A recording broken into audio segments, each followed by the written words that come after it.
my co-host, writer, and Reels producer, marketer for Splat podcast. And here's a little behind the scenes sneak peek, and there's Phoebe in the corner. Say hi, Phoebe. And over here, got my screen. Left side here, we have a reel that I worked on for the Space Cases versus Are You Afraid of the Dark Evil Twins episode.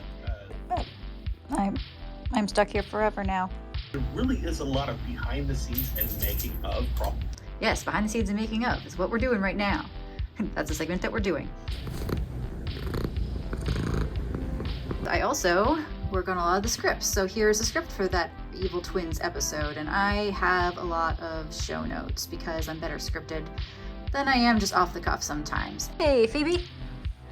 Phoebe welcomes you to my quote-unquote studio. This is what you see in the background. I might do a collector's corner at some point because I've got a lot of stuff, but also in here, little known fact, I'm a cosplayer, and these are all my cosplays. I hope you enjoyed a little bit of insight here into what it's like behind the scenes at Splat Studios and virtual home studios, though none in Florida. And I will splat you later. Bye.